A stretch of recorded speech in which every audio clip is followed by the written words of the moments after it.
Araling Panlipunan 2. Ito yung preliminary activities, prayer, greetings, attendance matters, or attendance check, and then classroom rules. Number 1, rule, umupo ng maayos. Number 2, makinig sa guro. Number 3, itaas ang kanang kamay kung nais sumagot.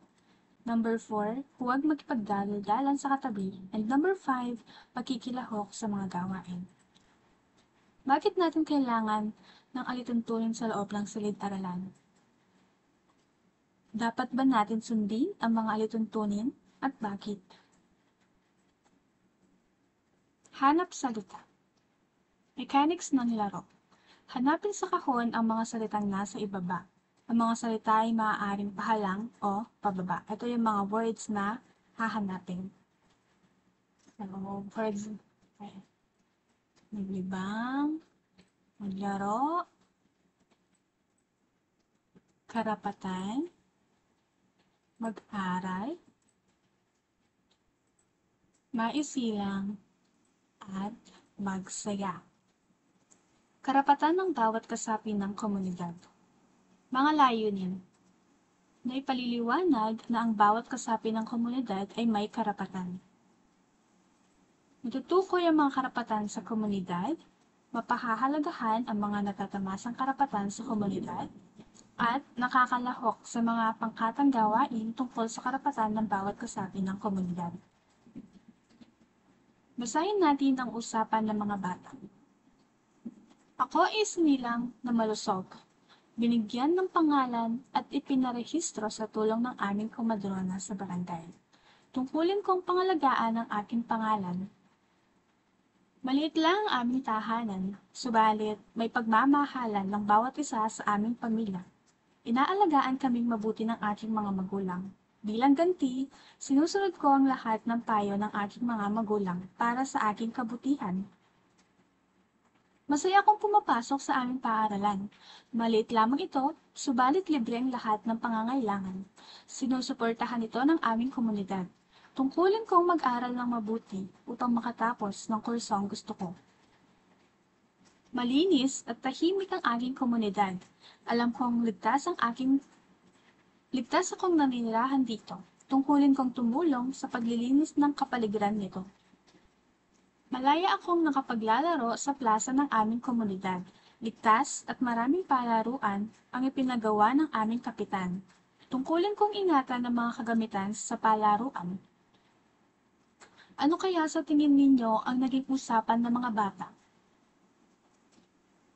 Pumili ng isang bata at sagutin ang katanungan. So, here are the questions. Ano ang karapatang nabanggit? Tinatamasa mo rin ba ito? Anong karapatan ang kanyang ipinahayag? Dahil tinatamasa mo ang karapatang mag-aral, anong tungkuling dapat mong gawin?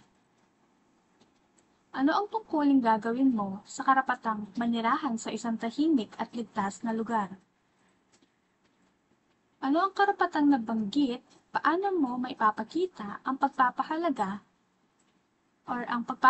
mo dito? Karapatan. Ang karapatan ay mga pangangailangan dapat tinatamasa ng isang tao upang mamuhay siya ng maayos. Karapatang dapat matamasa ng bawat bata. Una, karapatang makapag-aral. Pangalawa, karapatang maglaro at maglibang. Pangatlo, karapatang magkaroon ng malusog na pangangatawan. Pang-apat, karapatang maisilang. At ang panghuli, karapatang magkaroon ng masaya at malusog na pamilya. Pananagutan. Ang pananagutan ay isang tungkuling responsibilidad o obligasyon na dapat gawin. Ang bawat isa ay may pananagutan sa mga karapatang tinatamasa at dapat itong gampanan. Tinatamasa mo ba ang iyong mga karapatan sa ating komunidad? Sa mga tinatamasa mong mga karapatan, ano-ano ang mga pananagutan na kailangan mong gawin? Pangkatang gawain. Para sa unang pangkat, pusuan mo. Panuto. Tunan ang mga bilog ng iba't ibang karapatan na dapat makamtan at maranasan ng isang bata. Para sa ikalawang pangkat, pusuan mo. Ipakita ang pusong berde kung ang pangungusap ay sumusunod sa karapatan ay inyong natatamasa at pulang puso kung hindi. Magkaroon ng pangalan, makapaglaro sa palaruan kasama ang mga kaibigan, magkaroon ng payapa at tahimik na komunidad, magkaroon ng pamilyang mag-aalaga sa iyo, at makapasok sa paaralan ng ligtas. At para sa ikatlong pangkat, tukuyin mo. Pagkita ang pusong berde kung ang pangungusap ay sumusunod na karapatan ay inyong natatamasa at pulang puso kung hindi. Sinusuportahan ni Nanay Cora si Ella sa mga pangangailangan niya sa paaralan.